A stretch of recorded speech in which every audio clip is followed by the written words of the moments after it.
Oh, mercy. Hey, guys. All right. Oh, mercy. Sorry, y'all. I'm going to put y'all in the cupboard. Still trying to get the hang of uploading from my camera, so we're just going to go live from the phone tonight. Hey, Melysa. Hey, Junior. What's up, Misty? Just having an impromptu live stream with you guys today. I want to talk about some stuff that I saw that's going on another YouTuber's channel, and I want to talk to you guys about it. I think it's important that we talk about it. So come on in, have a seat, let's talk about it. So what's up, you guys? My name's Nicole. This is my channel, Real Talk Recovery, where we talk about recovery from addiction, and I share my life with you. First of all, let me point out two elephants in the room. This is Jake from State Farm on my forehead. Okay, meet Jake from State Farm. And this is Jan somewhere down here. So we got Jake and we got Jan. Okay, so yes, my face has erupted over the last couple days, and I'm not wearing any makeup because I'm trying to let my skin breathe. So, if you guys didn't know this, I'm on Suboxone. I've been on Suboxone since August of 2015. I started out on 8 milligrams, topped out at 12 milligrams, and now I'm currently down to 4 milligrams. And I am tapering. The way I'm tapering is 2 milligrams every third month. So next month, I go back to my doctor, and I'm going to drop from 4 milligrams down to 2 milligrams. And then I will stick at that for 3 months, and then I will drop down 1 milligram, and then I will stick to that for 3 months, and then I'll drop down 0.5 of a milligram, all the way until I get down to like 0.25 of a milligram, and then I'm going to jump, and y'all are going to be here to see it. So, I've been following this guy on YouTube, Ryan Leone, since he started his YouTube channel. The minute I watched one of his first story times, I was like, oh shit, I gotta read this guy's book. So I went out and I bought his book on Audible, and I listened to the whole thing. And basically, like, it maybe took me like a week to finish it. I was such a big fan of this guy that I even did a review on his book because I really just, like, I could relate to his book. I totally, I understood, like, what he was saying, and I really, like, I liked hearing his stories. Well, and I still like hearing his stories, but I got lost, and I kind of stopped watching him, and I'm going to share with you guys what happened and why. So, it was probably a couple months ago, I noticed that he started just going through something. I don't know if it was because he was having depression problems, or if he was, relapsed. I don't know that. I'm not going to say that he relapsed or anything like that. But I just noticed some inconsistencies with his behavior and just like a bunch of just sporadicness, you know what I mean? And so I kind of stopped watching this channel and I messaged him on Instagram, and I told him, it's not a success if you're like relapsing and still getting high. Like, it's cool to tell stories from your past, but it's really not anything to talk about if you're still doing the same shit. And so I kind of just separated myself and kind of just stopped watching him. Not because I don't like him as a person, just because I wasn't seeing any personal growth. I wasn't seeing him like accomplishing anything really, except for glorifying his past addiction and the things that he's done and his crimes. And it just struck me in a way that I didn't understand. So I was trying to kind of just like let him be, and I was going to come back to it and check him out, at a later date. And so I came back and I checked him out at a later date because all you guys were messaging me and telling me that he's going to jump off Suboxone at 24 milligrams. And then I went over to his channel yesterday and I saw that he uploaded a video that he's jumping off Suboxone at 23 milligrams. Or 24 milligrams. And he thinks that he's going to be out of treatment by this Monday or Tuesday. If for any of you guys that have ever tried to get off Suboxone cold turkey, especially from 24 milligrams, your withdrawal from Suboxone doesn't start until maybe the 3rd day, definitely the 4th day. So basically, by the time he gets out of treatment on Monday or Tuesday, his withdrawal will just be starting. He's not going to be going anywhere. And I also don't understand. He says he wants his lucidity back. He acts as if he's like feeling some kind of high or something from Suboxone. And I go back and I watch a lot of his videos, especially at the beginning where his wife came on and even said that he does better on Suboxone, that he has really struggled with staying sober in the past, and that he even tells it himself in his videos that he's a chronic relapser.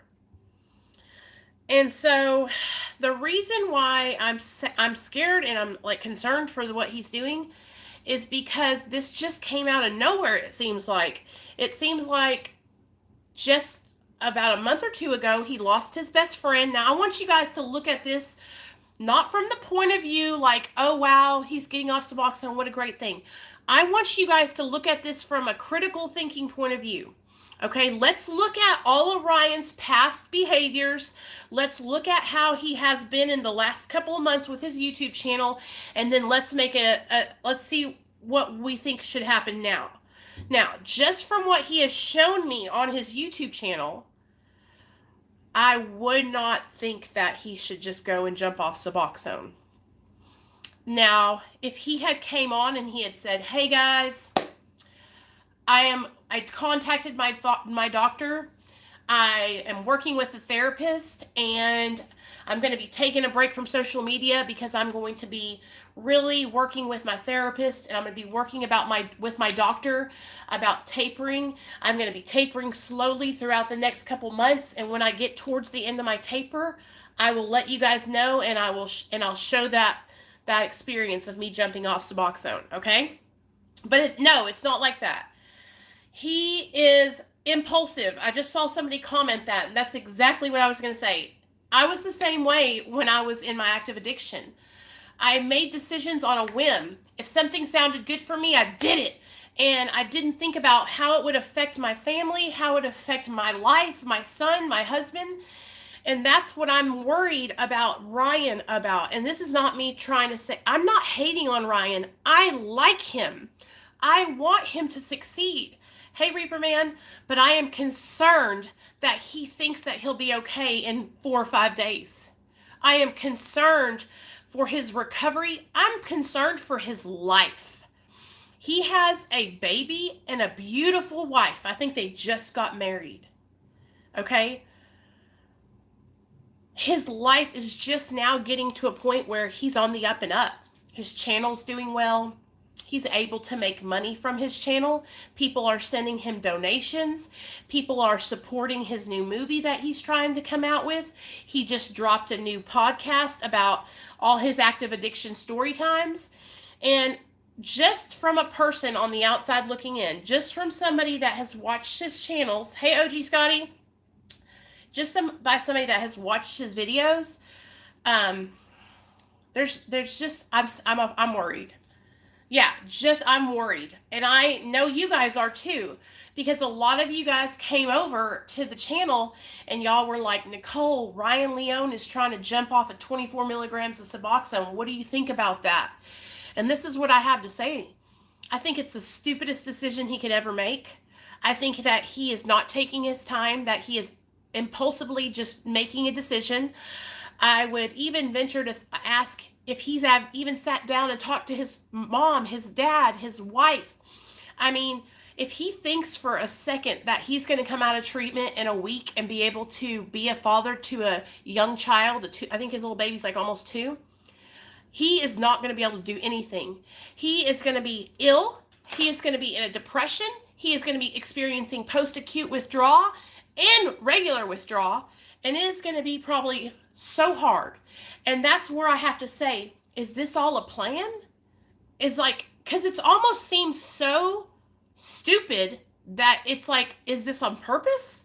Because anybody in their right mind knows that jumping off of Suboxone cold turkey at any milligram is very difficult to do and maintain sobriety afterward. Okay? So this is what I'm not understanding. So you're going to jump off, you're going to come back to your hometown in California, okay? And then you're going to relapse on heroin. You're going to relapse on fentanyl. What if he dies? He has a family. Like, I don't think he's thinking about these things. I don't think that he's thinking about any of this. Art Deco says, I jumped off at 2 milligrams. I can't even imagine 24 milligrams. Exactly. And this is why I'm worried, because Ryan has all the resources at his fingertips. Okay? Do you guys remember a couple months ago when he was getting people into treatment? So he has connections to these treatment centers. He has connections to people that will help him. He tried to detox at his house by jumping off cold turkey. That's why he didn't make it. He didn't taper. He didn't even start a taper. It's just not smart. It's like, here's the thing, you guys. Hey, Hitman, when you are, okay, this is what I'm talking about having a YouTube channel and being responsible, okay? We are influencing people on our channels. Can you imagine if I came on my channel one day and I was like, hey guys, I'm at 24 milligrams and I'm fucking sick of this shit. I'm getting off. I'm jumping off cold turkey. And all you guys have been watching me and hearing what I say and trust the information I'm bringing to you. And then you guys are going, well, Nicole's jumping off at 24 milligrams.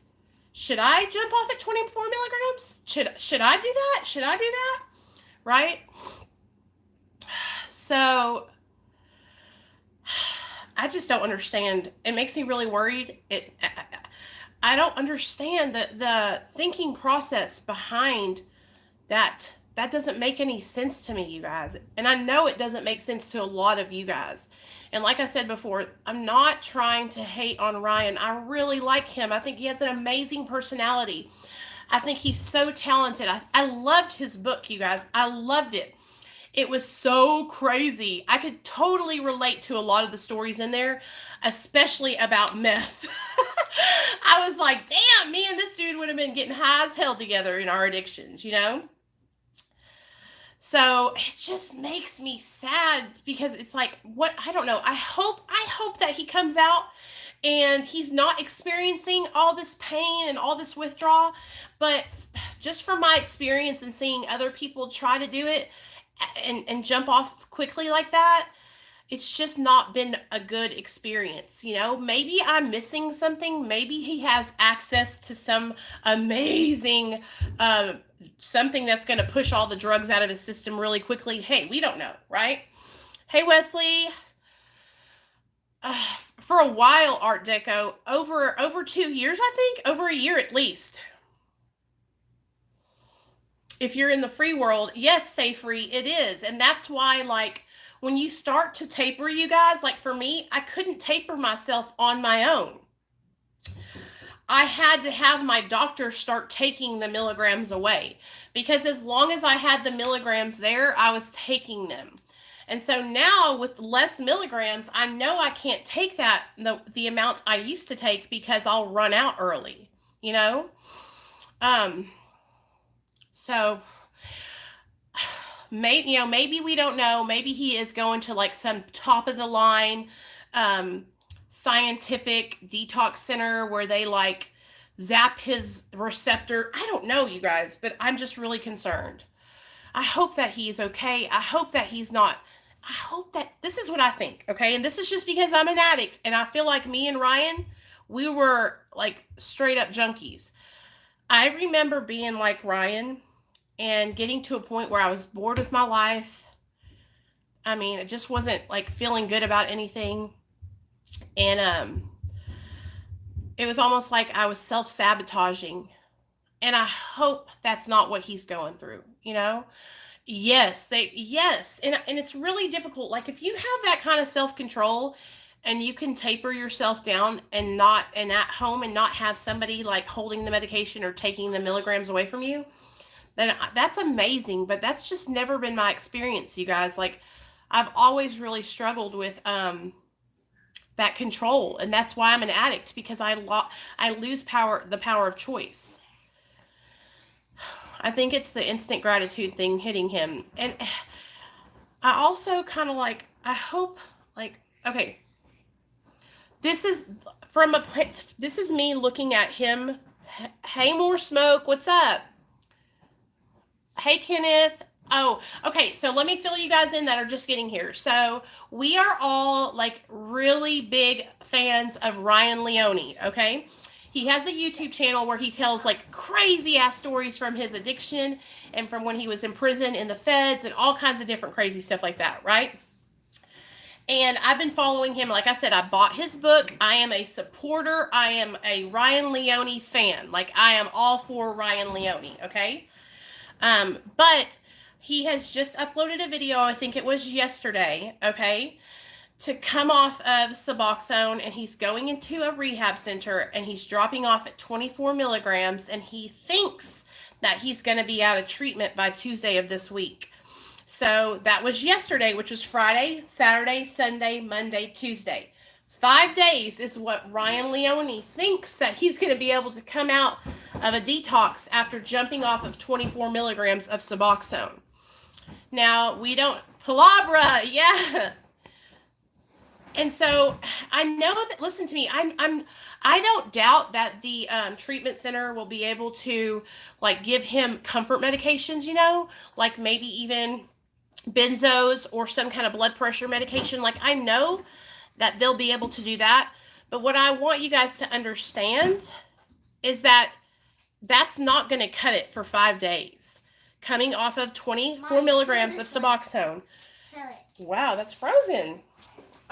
He is going to need a lot more time than just 5 days. In fact, your withdrawal doesn't start until about the 5th day. Like, your real withdrawal. I'm talking like shitting, your body aching, all that. Shivering.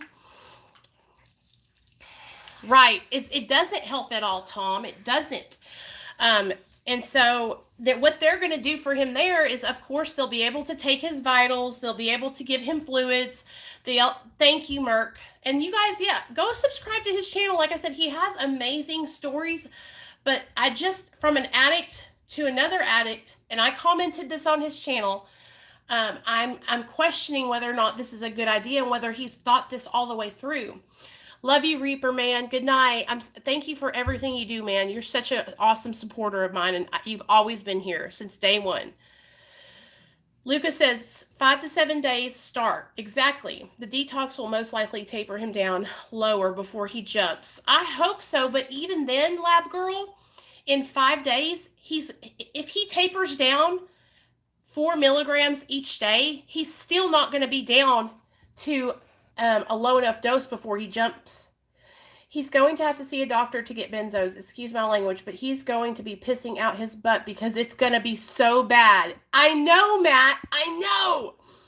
I don't think any of us that watch and support Ryan aren't worried right now. Yes, yes. And that's the thing. I don't want anybody to think it does. Stay free. I have been tapering since March of last year.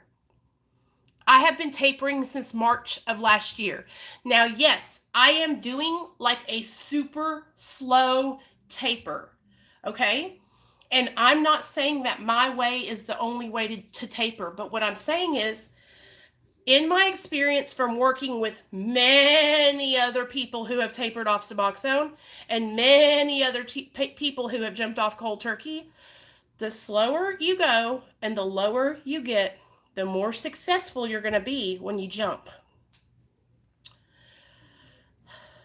Yes, we care about him. That's exactly what it is. And I know you guys came over and y'all were asking what I thought the other day, and I didn't want to make that whole video about what I thought, you know. I just really am concerned. I'm concerned for his family. I'm concerned for his baby and his wife. I really hope that they've thought this all the way through. I hope that Ryan has, hey, Marcy, and this, I'm like concerned. Hey, Chris, I hope that he has a plan when he comes out Bazrutin has an... Hey, Tom, I'll have to hit him up and see if he wants to come on the channel. Stay Free says it took him 5 to 6 months to feel normal again. Hey, Margie, we're talking about Ryan Leone and his decision to jump off Suboxone at 24 milligrams. I see this a lot where people attribute all their feelings lucid, not lucid enough. I've seen this coming. This will not wind up good. I can guarantee it. Daniel, I know. And that's the thing, you guys. When I see this a lot too, where people, they automatically say, I'm feeling this way and it has to be the Suboxone. Okay? Let me share something with you guys, all right? When you're sober and you're on Suboxone, okay? Let's say all of us got sober at the same time and we're all on Suboxone, okay? Even being on Suboxone, you're going to go through changes because your body, your mind, everything is trying to get back to the way it was before you ever started doing drugs, okay? So even being on Suboxone, I go through days where I experience severe depression to where I don't even want to get out of the bed. It's been a lot better since I've gotten on Wellbutrin, but it's bad, okay? It's a struggle. I go through days where I'm constantly second guessing myself, thinking I'm not good enough, wondering if I'm ever going to be normal again. I go through days where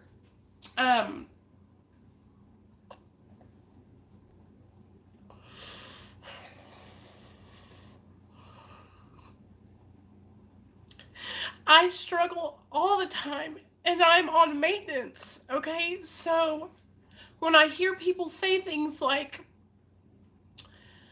I don't feel on Suboxone, I don't get this on Suboxone, it's like, that has nothing to do with you being on Suboxone.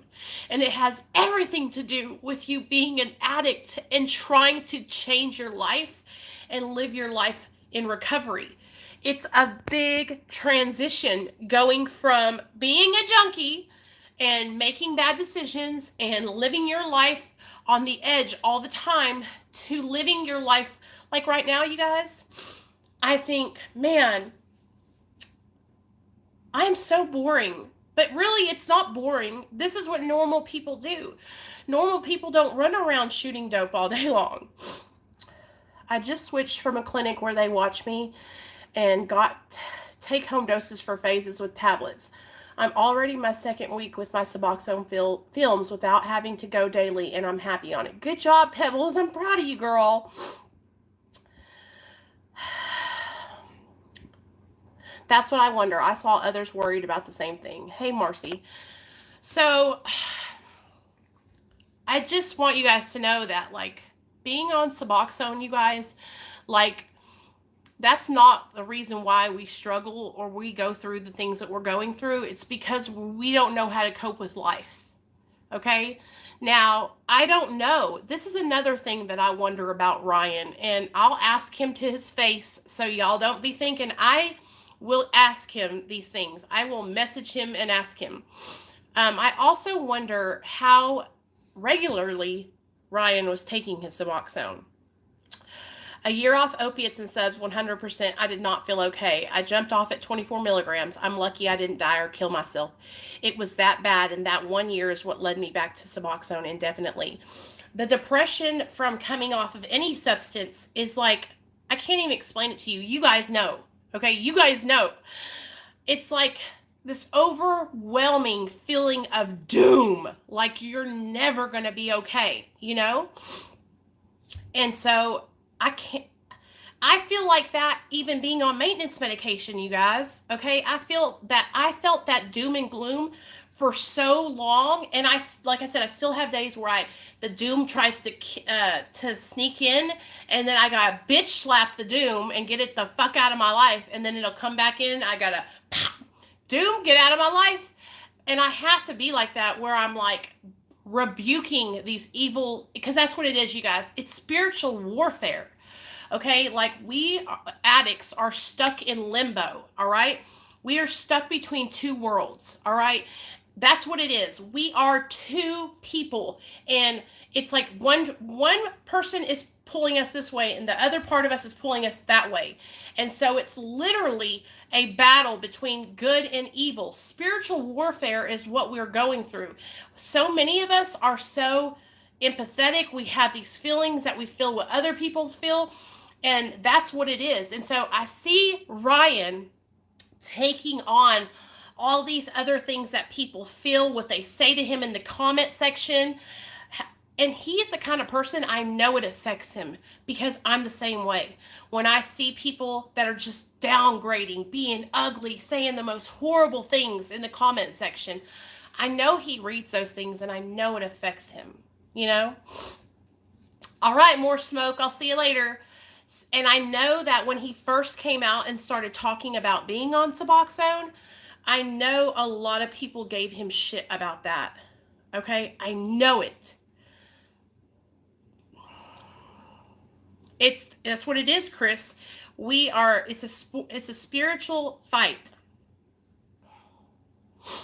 And that's the thing, Cindy. I wanted to listen, you guys. I'm never going to lie to you, all right? I wanted to be able to jump off Suboxone too. I wanted to just be able to jump off and be done and say, hey guys, I did it. And come back to my YouTube channel and say, I jumped off. I'm fucking sober and I feel great now. I wanted to be able to do that. But I watched other people and I watched other people fail and fall. And I watched other people relapse. I watched other people have to come and get back on Suboxone. And I thought, you know what? I don't want to do that. I don't want to rush it and make a mistake that I can't make right again, that I can't handle.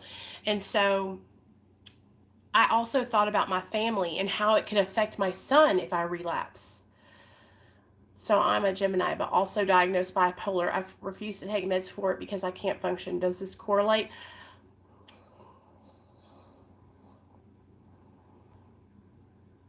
I mean, okay, so it's tough, but the fine is still. This is what I think, okay? So what I mean when I say like, okay, so it's almost like, you know, before you ever used drugs, the person you were before you ever picked up, okay? I'm talking maybe some of you guys, it goes back to as young as 10, 9, 8 years old. I think the first time I ever used drugs when I was 17. And so when I was 16, when I was 15, when I was 14, hey, Bobby, Jerry, I was a different person. That was the Nicole before drugs. And then there was the Nicole after drugs. Okay. So I'm trying to get back to this Nicole, to the Nicole that I was before this ever happened, before I ever got high. But there's always going to be that Nicole that used to get high, that remembers the feeling, that remembers how, listen, let's not lie. Okay. Fucking shooting opiates feels good. Okay. Shooting up dope feels good. All right. But it's the consequences and the things that come after it that we don't want to deal with. Okay. Oh, thank you. My best friend was on sub for 2 years. He got off and made it 3 years. He relapsed last year and died after his first shot. Yep. That happens a lot. So here's the thing. Every addict and alcoholic, even alcoholics have this, you guys, when the thinking that it's not, the drugs and the alcohol felt good. The feelings produced by drugs and alcohol feel good, okay? And there's a little piece inside of every one of us that remembers the feel-good feelings that drugs and alcohol produced for us. Okay, so when I say that, it's like a fight. Because that piece of us, we could nurture that piece of us. We could nurture that obsession to use. And this is what I think has happened with Ryan. Listen to me, guys. I think that by making these videos and talking about his past and almost becoming famous for his addiction and his junkie story times, because let's face it, how many of us are like, yeah, man, that's so fucking hilarious. That's so cool. Think about all the positive reinforcement that Ryan Leone is getting for talking and telling these junkie stories. Think about it, you guys. So when you're getting all this positive reinforcement for these crazy story times about you shooting dope and fucking around, doing all kinds of crazy shit, then that opens up that thought in your mind like, maybe it won't be that bad if I go back. Maybe I can handle just using one more time. That is why on my channel, I might tell stories about my active addiction, you guys.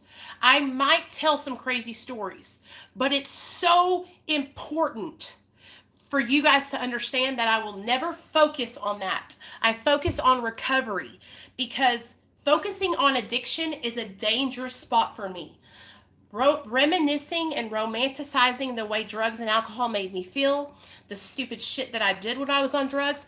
That's why when I talk about that shit, I make sure I tell you guys, I'm not proud of that. That shit was stupid. That's lame as fuck. Shooting dope, getting high, that shit's for the birds. You'll never have anything if you keep doing that. Okay? Ever. So what I think has happened, this is just me looking in, and the only way I have to judge is by watching his channel. So I'm not, like I said, I'm just from the outside looking in. I feel like there's no balance. Okay, there you go, Captain. There's no balance between, it's like you have to have some recovery in your life, you guys. Even if it's just you coming on and doing like online recovery meetings here, or if you have like a group of men and women that you talk to and you guys help each other stay accountable. Like, this is 2020, right? It's not just about going to AA and NA anymore. There's so many recovery options at your little fingertips now. You can be in recovery and do it from the damn comfort of your own home and get a good fucking message and get your spirit fed online, and it's amazing. Like, there's so many options. But imagine being an addict and always being praised for the bad things, always being told how amazing and how funny you are for the stories that you had when you were in active addiction. But nobody's really ever saying anything about, what the person that you are now. Hey, Biff, and how proud they are of you that you've come so far. But everybody's waiting for the next big story of, the next big junkie story time. What happens whenever you don't have any stories to tell anymore? What are you going to lean on? What are you going to do then? Cindy, when has he had legitimate long-term sobriety that wasn't forced upon him? I have followed his story closely and see no big gaps of sobriety. I see many times he had said he was clean and wasn't. Yeah. It makes me sad. And listen, like, it's not because we're not talking bad about Ryan at all. We all love Ryan, but this is the pure truth of it, you guys. Sometimes you have to stop sugarcoating things, okay? And just tell the true purpose. Hey, Barbara, happy face. I might be on Suboxone forever. I'm scared to stop them, honestly. Biff, that's okay. Nicole, you need to have Appalachian Unicorn on one day. Okay. Tell me who she... Oh, I see you, Appalachian. What's up, girl?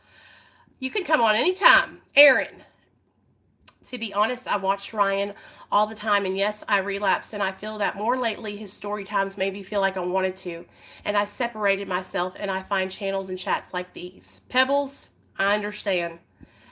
And here's the thing, you guys. We all have crazy stories, right? When we were in our active addiction and stuff, but being on YouTube and stuff, it's really important for those of us that have channels, right? We're content creators, that it's easy to put bullshit out into the world. It's easy. Okay, I can come on here and I can tell you guys stories about my active addiction all day long. Okay, I lived that shit. I can tell you guys all kinds of grimy things I did in my recovery. But, in my addiction. Listen to me. I can tell you all kinds of things I did in my active addiction. The hard part is pulling back those layers to that and showing the real you and being vulnerable and living recovery and struggling. Okay? That's what the real challenge is. It's a challenge to come on here and show the hard parts of living your life in sobriety and struggling.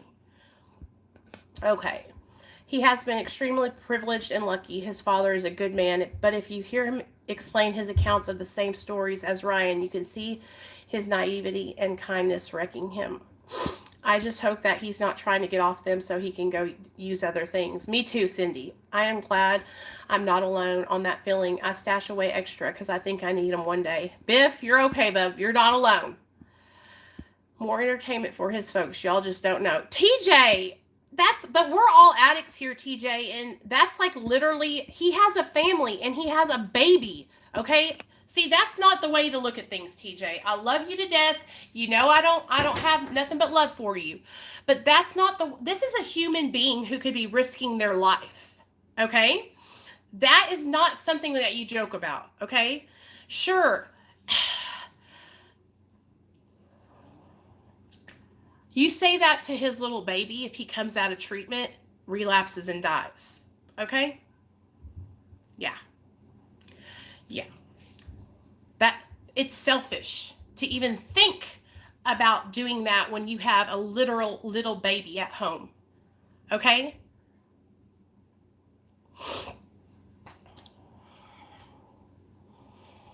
I don't know what it means to be vulnerable. I'm in the stages of addiction where it's okay for everyone around me besides me. Hey, Mama 4 girls. You just open up and you just talk about what you're going through and you don't hide it and you just cut yourself open and you be honest and you ask for help and you reach out for help, you know? And here's the thing, I'm not even doubting that it's his choice. I mean, we can all make choices, right? That doesn't mean that they're the best choices. That doesn't mean that they're the smartest choices. And that's why in a recovery community like we have here, we call each other out and we help each other stay accountable.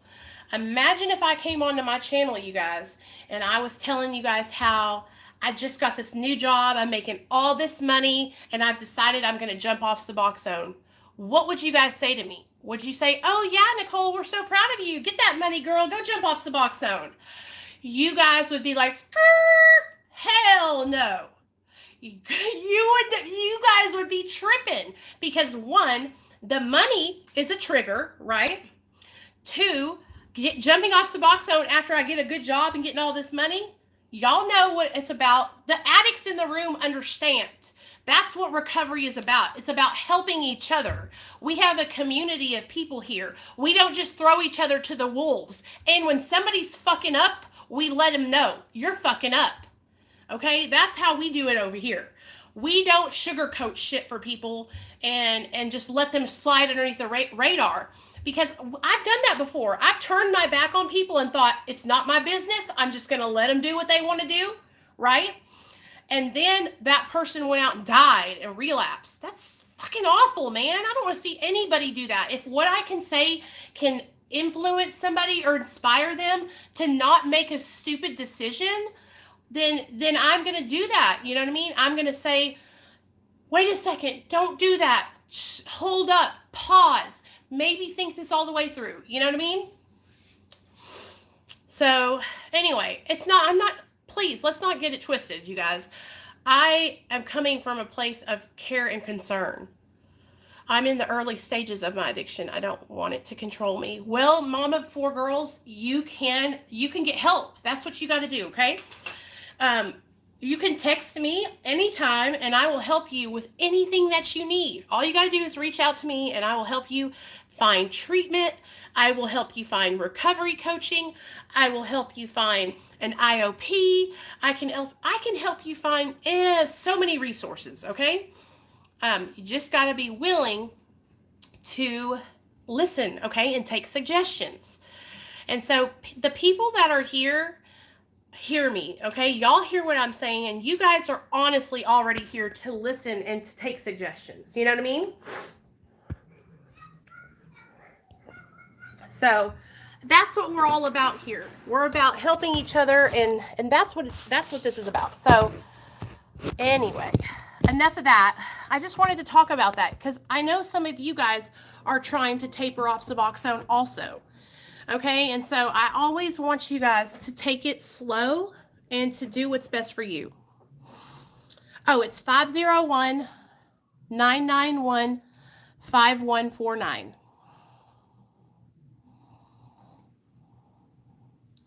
And I hope you guys know that I would never, ever come on here and like try to hurt anybody or say anything to make anybody upset. 5149. 5149. Okay, so listen. Have you tried holotropic breathing? It helps me with anxiety. Oh, no, I haven't. Hey, Endless Possibilities. I'm so glad you're here. And listen, thank you, Captain. That's it. So you guys, listen, we have a community here on my channel, all right? And we're all about helping each other, okay? I've really, really, really worked hard to build this community, and I want you guys to know that, you know, that's what I'm here for, is to help you, okay? I've gotten to a place in my recovery where I feel good about the decisions I'm making today. I'm taking it slow. Yes, I am tapering on my Suboxone. Yes, I am down to 4 milligrams. And yes, Endless Possibilities, that's my number. You can call me or text me there anytime, okay? I'm always going to be transparent, you guys, and open and honest with you guys. I'm not here to like be popular, and I'm going to talk about the things that maybe people don't want to hear. It's really important to me, okay? This is just Recovery 101. Hey, Ash. It's just Recovery 101, you guys, all right? I just want you guys to take your time and really, really think about the decisions that you're making. You know, when you're making decisions to either jump off Suboxone or make a big decision in your life, okay? This is my suggestion to all of you guys that are going to have big decisions to make, right? So what you need to do is, when you have a big decision that's coming up, like maybe a new job opportunity or a big purchase like a new car or jumping off of a medication or just making a big drastic change in your life, my suggestion to everybody who is going through those kind of situations is to stop and ask someone else's opinion. Because sometimes, like we all know, we are super impulsive, okay? And we just, yeah, you can text me. We are impulsive and we just make the first decision that comes to our minds. And sometimes that's not the best decision, you guys. Sometimes we need someone to help us make better decisions. There's nothing wrong with needing help. Please understand that. And if anybody thinks that's funny or they don't agree with that, then you don't have to be here. You know, that's what I believe in, and this is my channel, and I'm going to share that with you guys. Okay? Take your time, ask questions, ask suggestions, and get support. All right? This is a literal we program. This is other addicts and alcoholics supporting other addicts and alcoholics. Okay? And so just make sure that you're making the best decisions for you. All right? And sometimes that takes asking someone else. Listen, okay, I'll tell you an example, okay, of a time that I needed to ask somebody else's opinion, all right? I mean, I have to do it all the time if you want to know the truth. But exactly, Adam, this is Addict Central. So come here. If you're an addict and, you know, you have a question about something, guess what? We have the answers because we've all been there. We have the direct, literal experience. Okay, this is lived through experience. All right, this is experience from working with different people and seeing different people, and it's almost like it's just experience. You cannot. I've heard a lot of people say, you know, like my counselor, she's never been an addict. She doesn't understand where I'm coming from. There's nothing like connecting with somebody who's been where you've been and they have the experience and you guys can connect. There's nothing like it. It is a daily struggle. It is. But you can do it, but it takes help, you guys. It really does. And part of seeking help for your addiction, right? I didn't know you were live, Tim. Sorry, man. I wasn't trying to steal the show.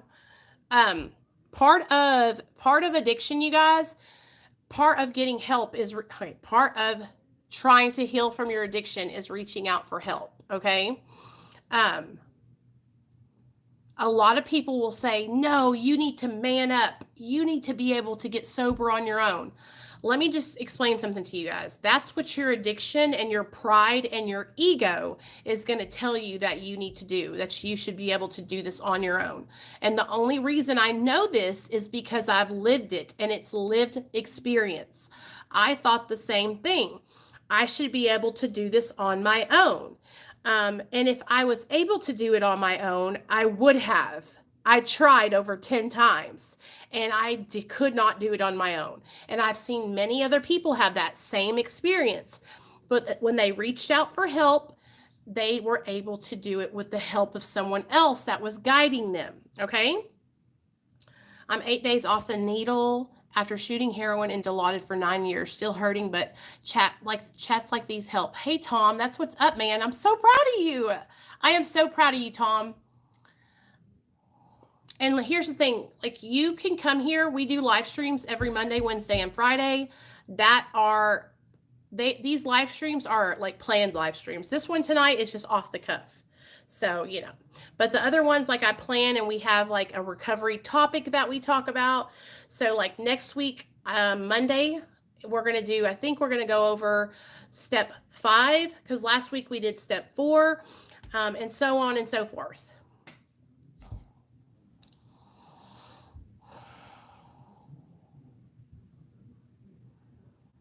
Yeah, 8 days is awesome, especially when you're coming off of opiates that are short acting opiates like that.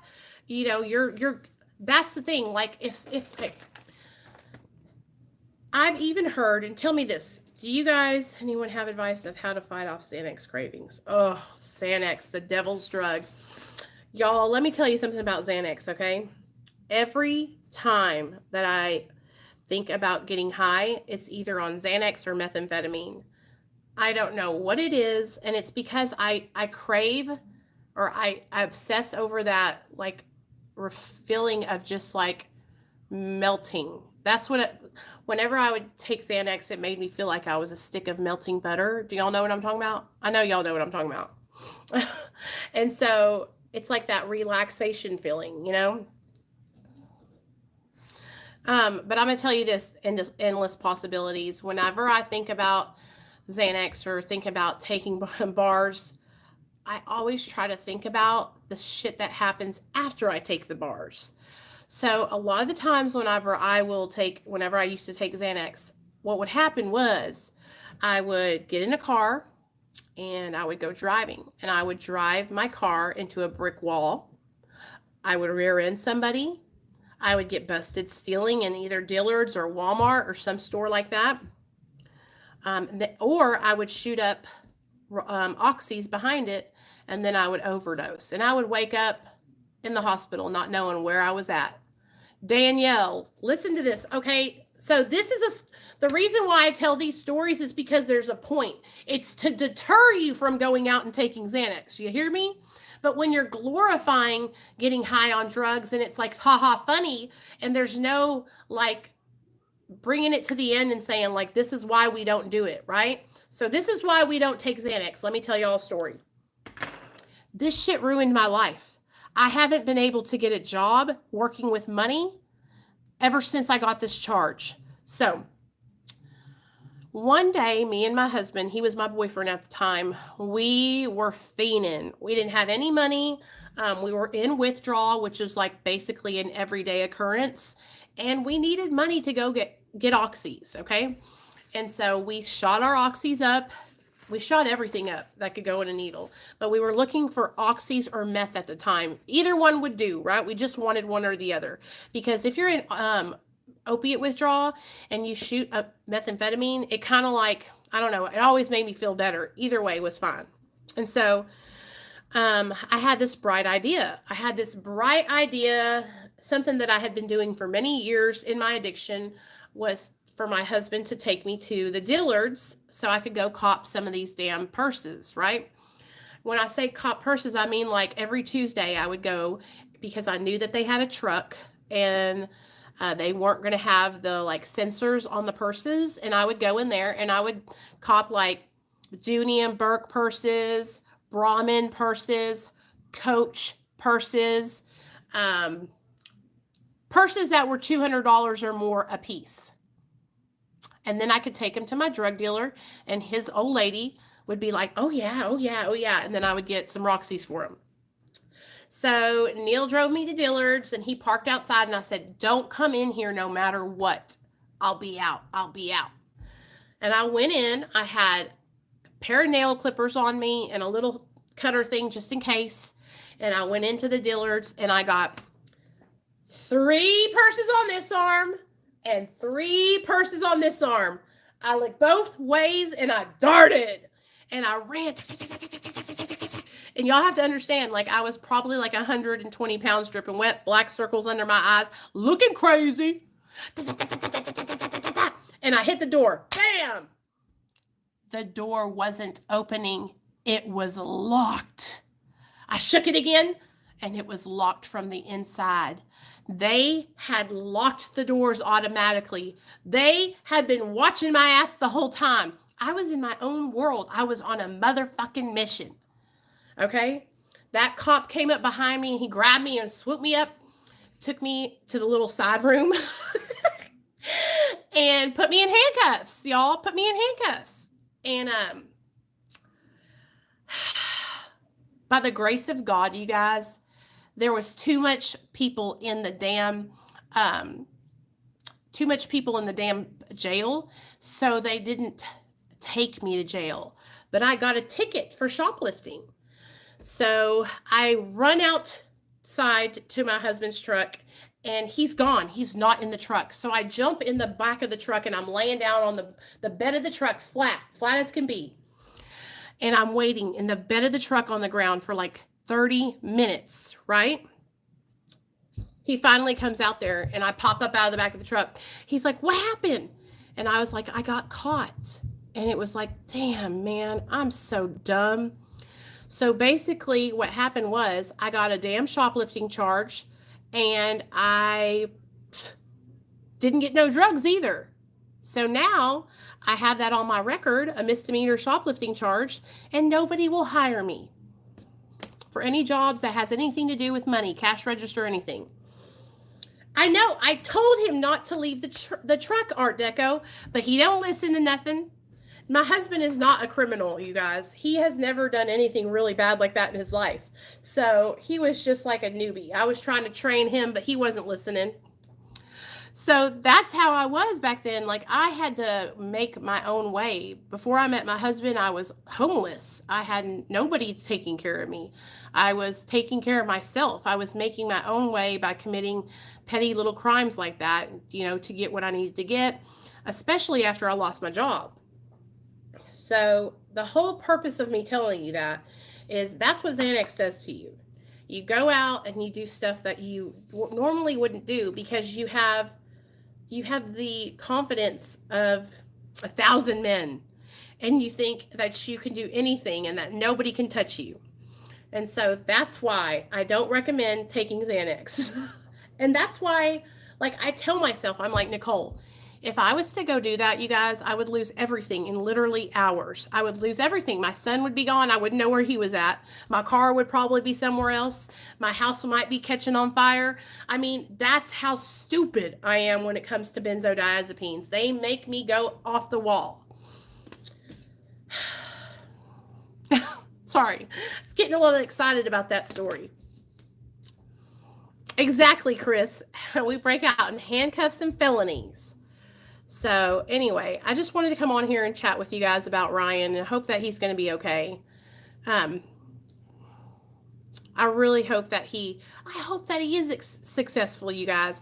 I hope he comes off and he kicks ass and takes names and really does what he has to do to stay on the right track. I'm just really concerned, I'm really, really, because I feel invisible. Yes, endless possibilities, invisible. Did I art So anyway, like I said, I'm never going to be coming on here to bash somebody else, you guys. Like, that's not my style. I'm better than that. That's not the way I'm trying to go anymore. Like, when I first started YouTube, I was a little insecure, and I like would share my commentary on stuff that I probably shouldn't have shared my commentary on. But now, like, if it has something to do with addiction and it's somebody that we all watch, like, I'm going to talk about it, you know? I have about 7 theft charges, and when I went from felony forgery to misdemeanor theft, and I'm currently in long step process of appealing them, sealed or expunged, and I went to school for a pharmacy technician. Oh, Pebbles, that's awesome. You needed that story, huh? See, that's what I'm talking about. But we have to remember, if we're going to tell those kind of stories, you guys, it's okay to share our pasts, okay? We have to share the part of how the where it got us to and how bad it is. You know what I mean? Because if we're sharing those stories and we're just talking about how great we felt when we were on drugs, that is that's not conveying a positive message, okay? That's not conveying the truth, because the truth is that for every addict or alcoholic, there comes a point where the drugs and the alcohol stop working, okay? There comes a point where your whole life is ran, and your whole, every decision you make is made by the substance that you're addicted to, okay? And so it might start out in the beginning as all fun and games, but if you keep going, it will end up where you don't want to be.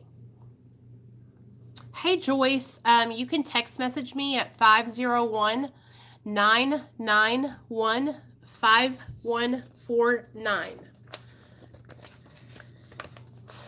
But Triple S, you're tapering, right? Tell them to tell. Oh, shit. Sorry, guys. Y'all still alive? Sorry, guys. If you know, that's, of course you're excited to jump because you've been working diligently towards your taper. You know, that's fine. It's dangerous, and it's not very smart.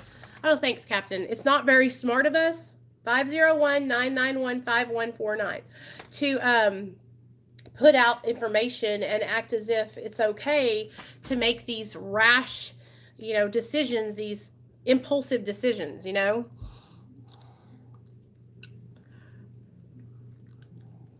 Anytime. You're welcome, Joyce. Okay, Junior. See you later. Thanks for coming in. Stay free. Yes, you got something to say. I know, right, Bella? I know. If the drugs were still making us feel good, we would all still be on them. But there comes a time where it stops and we're no longer feeling good anymore.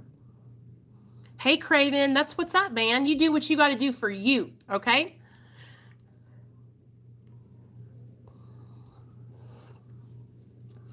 That's what you do. We're all different. And this is another thing that I saw over on Ryan's comment section. A lot of people were saying, you know, like, it's for him. He needs to do what he has to do, blah, blah, blah, blah, blah, blah, blah, right? Hey, Mean, love you. Y'all go subscribe to It's Mean, too. He's got an awesome channel. Of course, everyone's different. And of course, I want each person to do what works for them. Okay. But just from a standpoint of like knowing Suboxone, knowing the medication and how difficult it is to jump off at a high milligram, I'm just speaking from like that point of view. You know what I mean? If you're going to get off Suboxone, be smart about it. Okay. Take your time, taper down. And if you're going to get off Suboxone, you better make sure that your recovery is strong.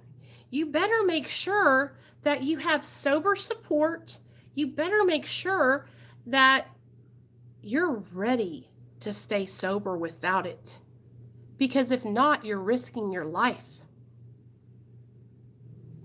That's what happens today. If you relapse on heroin, you can die. And that's what I'm talking about, you guys. Like, please understand that. That's why I'm talking about this. I'm not saying this because I want to hurt anybody or offend anyone or anything. Like, I am all for Ryan Leone. I think he is an amazing guy. I really like him. I really, really do. I just want people to be safe. Okay? Safe. Be safe. Hey, Luke, make good decisions. Don't just do things off the cuff. Don't just make such an important, critical decision like jumping off Suboxone. Don't just pull this. It's like you're jumping out of a damn helicopter with no parachute. You're gonna die. I mean, like, there's no like build up to it. Like, there's no like making a plan. Like, it's so important to have a plan. Have a plan, okay? Make sure that you have a plan, that you have a good sober support network, and that you're really, really in the right state of mind to be getting off the medication. Because, listen, I understand. Like, I'm tapering too, you guys. Like, that's the thing. I'm tapering too. But it's just very important to make sure that you taper down nice and slow, and that way when you get off, you'll be in a good way. And it's like taking baby steps, right?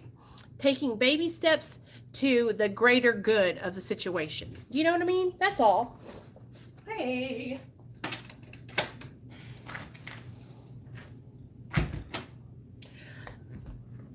Hey, Cassie, what's up, girl? I saw his comment about he wouldn't have made it without us. So anyway, and listen, you guys, just because I'm talking about this, anybody can be ready. That doesn't mean that jumping off of 24 milligrams is going to be sustainable. We can all be ready, but jumping off at 24 milligrams of Suboxone and thinking that you're going to be okay by Tuesday is a fucking long shot. You're not going to be okay in 5 days. When you jump off Suboxone at 24 milligrams, your physical withdrawal doesn't start until 3 or 4 days in. So you're not even going to be anywhere near ready to get off at 5 days. Your withdrawal is just going to be started at 5 days in. That's what I'm talking about. We could be all ready, but ready in our head, right? Ready in our head and our heart, that may be one thing. But being on a high dosage of Suboxone still doesn't mean you're ready. That means you need to taper. Okay? That being ready up here doesn't matter when it comes to jumping off Suboxone. It is a physical withdrawal. Yes, that's what I'm talking about. That's what I'm talking about, you guys. That's what I mean. Like, I mean, we can all be ready. You know what I'm saying? It's very, very important to prepare. Thanks, Barbara. I hope so, because I'm really trying. And that's the only thing I want you guys to understand here. Like, I just want you guys who are on Suboxone, because I know a lot of people that follow me are on Suboxone. That's why I'm talking about this, because you have to understand that the medication doesn't work like that. Suboxone has Suboxone stays in your system for 72 hours is when you might start feeling the full withdrawal. Okay. And so that's what I'm talking about. That's why I'm concerned about Ryan. I have no doubt in my mind that he thinks he's ready. Okay. I have no doubt in my mind that. And I'm also an addict, and I can be very convincing also. And so I've also been in the same situation where I thought I was ready to do stuff, and then my ass went out and did it and relapsed. And it wasn't the best decision. This is what I'm talking about. I'm not talking about saying, oh, I'm ready for this. That's not what I'm talking about. I'm talking about being smart. I'm talking about making informed, educated decisions when it comes to your treatment. Luke says, I know people who only took 2 milligrams a day and had a rough time. Exactly, Luke. Does the withdrawal matter how long you've been on Suboxone? So I'm not sure about that, Art. I have heard some people say that it like the longer you're on it, this is what I've heard people say this about methadone, that it gets into your bones and stuff like that. But I don't know. I'm not sure. I don't know if it matters if you've been on it for a year, 10 years, or 3 months. I just know that with Suboxone, it's a science getting off of it. Like, you can be ready upstairs in your mind all day long. That doesn't mean your body is going to be okay getting off of it. Do y'all understand what I'm saying? That's what I'm saying. I know a lot of people, you guys, who think that they're ready, okay? And then I see a lot of people who think they're ready, and then they really have a hard time, and that's what I'm talking about. Okay? All right.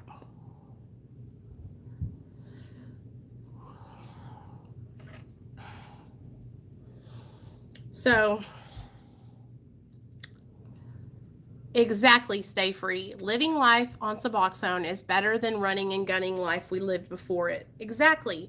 And that's another thing, you guys. You just don't stop anything. Like, it's very important to work up to these tapers. And that's just me sharing this with you guys, because I would be doing you a disservice if I acted like it wasn't a big deal to jump off Suboxone at 24 milligrams. Okay? Please understand that. I'm talking to you guys about this because it's important for you, for us to have this conversation. All right? It's important for us all to know that a lot of the times we will think we're ready, and we can want it with all of our might. We can want it with all of our hearts. Okay? But it doesn't mean that that's the best decision. Okay? That's why we're talking about this right now. And I'm just using Ryan Leone as an example because you guys know who he is, and he's going through it right now. If somebody else was doing this, we'd be talking about it too, and have a very stable recovery program. Exactly, Marcus. Exactly. So please, you guys, never ever think that, I'm just coming on here because I want to hurt anybody or nothing like that. Like, I just wanted to talk to you guys about this because I watch his channel too, and I was very concerned when I saw his video yesterday. Okay. And that is just me being like, I think about these things, before we do them. And and it's also because I've seen so many people do the same thing and have very, very bad experiences. And so that's why I'm concerned. Does that mean that every person is going to have a relapse after they jump off cold turkey? No, that doesn't mean that. But for the most part, in my experience, and from me seeing other people, is when they jump off at that cold turkey amount, that high dosage, right? Sure, Barbara, anytime. Yeah, girl, send me the number. When they jump like that, it's not that they're not ready in their mind, it's that their body is still dependent on the medication. You know what I mean? And that's why I worry. And that's why I want you guys, if you're on Suboxone or you're on methadone, okay, I want you to take your time, and I want you to taper and taper as low as you can get, okay? Taper as, I know, Luke, I read his whole book. I know all about him. I read his book. I did a review of his book. Yeah, I thought it was the craziest book I've ever read.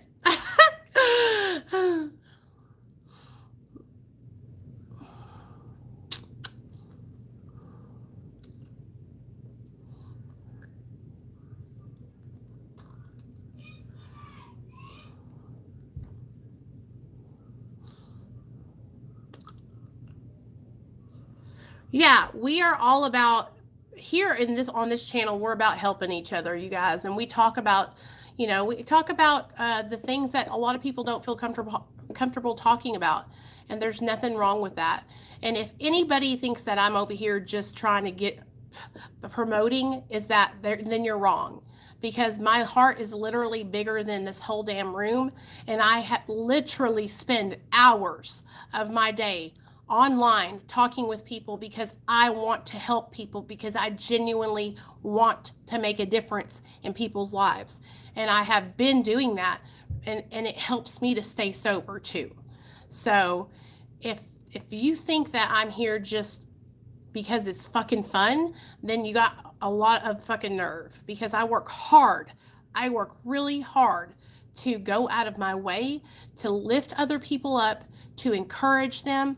These are people that I've never met in my whole entire lives. I take time out of my day every single day to take calls, to take text messages, to call other people. I mean, you guys, it's not like I just come on here and make a video, okay? I talk to people all day long, all right? I don't just come on here and go live and then that's it. I live this life. I live this life in my life, okay? I take time out of my day every day for free to talk to people all day long, where I don't make money from it. I don't get paid to do it. I do it because I want to help other people, okay? So if that's what you think, then you're in the wrong place. Love you too, Noah. Okay, girl. Have fun. Be good, okay? Be good. And you could ask any person in this comment section who has texted me on Instagram, or has texted me on my cell phone, or has sent me an email.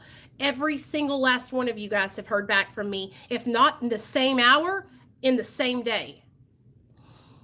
I enjoy your videos. I found your channel when you commented in a TCAP stream. Are you a fan of our live streams and the show in general? TCAP. What's TCAP? What is TCAP? Tell me what TCAP is, Exalted One. And thanks for the $5, man. You didn't have to do that, but I really appreciate it. If you're young in recovery, stick around here and we'll jump you right into the fam. Exactly. Thanks. So please, you guys, like, if you're somebody that's coming over here and you're thinking that, you know, oh, Nicole, she's just all about promoting herself, then you need to check out my live stream, because you're not one of us. I thought I saw you in To Catch a Predator. Okay. Yes, you did. You did. What's her name? The High Priestess Amber, right? Nicole, I can never repay you for how much you've helped me. Love you, girl. Love you too, Misty. I love you too. You replied to me on IG in minutes. That's right, Luca. I don't sell wolf tickets. Ember, that's it. The Inferno. Exalted One, that was me, man. Yeah. That was like months ago. I can't believe you remember that. You guys, I was over there on the other side of YouTube, and I found this whole community where they basically out sexual predators. And I was in there, and it was very interesting. They were all super nice, though. I'm not a predator, so I was having a good time hanging out with everybody else. I try to make my rounds around YouTube and talk to everybody. I really do enjoy just making friends and stuff like that. So anyway, I love you guys. It's the dark side of YouTube. There's so many different communities, you guys. It's so amazing. It's so amazing. You do, Danielle. It is great. The girl there is so cool, though. To all the new subs, I promise you, Nicole is only about recovery. She wants her channel to grow because she wants to reach more people. That's right. That's right, you guys. And please understand that. Like, I started out when there was literally one person in my live stream, okay? And that's it. And I was still the same way I am right now back then, okay? You can ask everyone that's been here since the beginning, all right? I put the same amount of effort into my channel, if not more. Now, I've always been hands-on, okay? I've always... Hitman, I think you messaged me on my other account, because I didn't see it on the Real Talk Recovery one, but I'll check my personal account, because I think that you messaged me there. I saw some messages on there. Just know that, you guys, like, I love doing what I do. I really, really want to help other people. Whatever happened to Little Squid coming on? Daniel, I don't know if that's a good idea. I have been eavesdropping over in Big Lance's live streams, and I was on his live stream today, and I saw that he was pretty upset about Sid commenting on his wife and his children.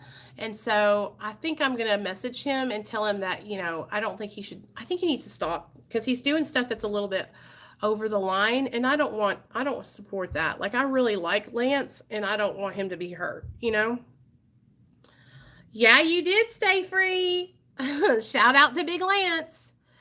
And I understand where he's coming from, and I think that Big Sid doesn't understand that he goes over the line a little bit, so hopefully we can talk to him and he can kind of stop doing that.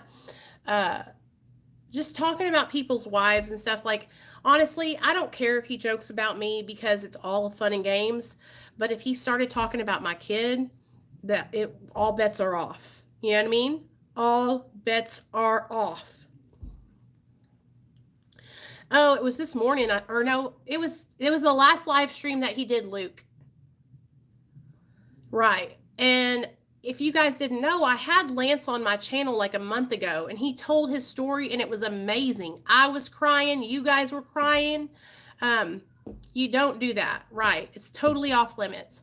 And so I just, I don't want him to think because I'm over there on Sid's channel commenting and laughing that I support Sid talking about his family, because I don't. So, and Daniel, you had said something about this in the past, and I didn't really see that point of view, but now I do, so thanks for pointing it out to me, because I remember you pointing it out to me. Was not funny. Yeah, it's not, because he did 20 years behind that shit, so, and I am about positivity and lifting other people up over here, and so I just want you guys to know that. So I'm going to upload this video just so you guys know, but I'm not going to leave Ryan's name in the title because I don't want to. Mr. Jimmy is the bomb, Tom, isn't he? I love Mr. Jimmy. You guys, I have a whole playlist of about 20 interviews, and we're going to have more people coming on the channel to share their stories. If you guys have a story that you want to share about your recovery, or, if you have a story, you all have a story, okay? First of all, everyone has a story. But in particular, if you have a story about overcoming addiction, or a story about, hey, Bella, or a story about overcoming some kind of adversity in your life, like, I love showing those stories on my channel, because I feel like it's inspiring, and it also inspires the hell out of me. Stay free. You can tell your story too, Callie Ann. Come on, girl. All you gotta do is text me. I'll set you up with an interview. Listen, you guys, like, I am so accessible. Y'all, so accessible, okay? You can text me, and I will have you on my damn channel. And listen, I've tried to reach out to other YouTubers that are about the same size as me, and it's like damn pulling teeth to get somebody to respond to you. The most accessible YouTubers that I've met so far, real talk, Tim from Texas Prison Stories, that dude right there, that's my homeboy. I will ride for Tim anytime. Texas Prison Stories is my homie, okay? He has supported me. He's shown me nothing but love. He put me on his channel when he didn't have to. Like, his channel's about Texas Prison Stories. He really showed me love over there on his channel. Him, very accessible. Reach out to him if you want to work with him. Nate from Nate Dog 916, super cool, super down to earth, easy to talk to, very accessible. Joy from Joy to the World, she's real cool, real easy to talk to, would love to work with people. It's Mean from It's Mean, really cool, talk to him on the phone. But for the longest time, I was trying to reach out to people, and it was like almost like they were too good. Do you know what I'm saying? I feel like we found our crew though now, you guys, because I'm not too good. Like, if you want to come on my channel, message me. Message me. I would love to have you on. It was, Luca. It was. Good job, Captain. So, anyways, oh, and one more thing I have to tell you guys about. So, I was talking to this guy that has a channel where he does like, he does phone interviews with, you found me on Lockdown with 23-1, Bella? I'm so glad you did, because you are a major part of our family now, girl. I found this guy that does interviews on his channel, and it's called Stories from a Current Prisoner. And I called him on the phone the other day, and we were talking, right? And we were talking on the phone, and he told me that there's a rumor going around these YouTube streets, y'all. And the rumor is that on my Patreon, I post nudes. Did y'all know that? Did you know that my Patreon is basically like Trisha Paytas's? So if you guys want to join my Patreon, baby. Can you believe that? I would never. But when he told me that, I was like, are you kidding me? I was like, no way, man. I'm so insecure about my body, first of all. And second of all, my channel's about recovery, not tits and ass. I was just like, holy shit. So that was the rumor on like going around these prison streets, the prison community. No, girl, I would never do that. For a price, exactly. Gave her the stay. I love you guys. I love you guys. We have a good time though. But anyways, I just wanted to come on and talk to you guys about Ryan. Everybody keep him in your prayers. We love Ryan Leone. We support him. We just want him to make sure he's making the best decision. And, you know, let's keep it positive. If you guys do go over there and comment on his channel, just let him know that we're all praying for him. We're thinking about him. Like, leave words of encouragement. Let him know, you know, we are praying for him, and that we hope that everything works out the best way it can. You know, never any hate over here from me. Like, I really do enjoy his story times. I literally paid money for his book. Okay. See my boobies on Patreon. Girl, listen, now I'm going to get like an influx of men on my Patreon. I have one man on my Patreon, and it's Leroy. Shout out to Leroy Fox. Callie, I listened to his story at my work while I was working up, and girl, I was literally screaming because the shit he did when he was on meth, I did the same shit when he was talking about licking butt cracks and all that kind of shit. I used to lick buttholes too when I was high on meth. Like, it was like triple X rated. You know what I mean? I know. So if you guys haven't bought his book, Wasted Talent, check it out. Trigger warning, but check it out. It definitely is very, very interesting, and it will keep your attention. All right. I love you guys. They do, girl. They make you freaky. All right, you guys, good night. Text me. If anybody needs me, text me on the Real Talk Recovery phone line. It is getting weird. Sometimes we do that, Stay Free. Sometimes we do that. Text me on the cell phone number. Reach out to me on Discord. Message me on Instagram. Tomorrow's Sunday. I might not go live tomorrow night. It just depends.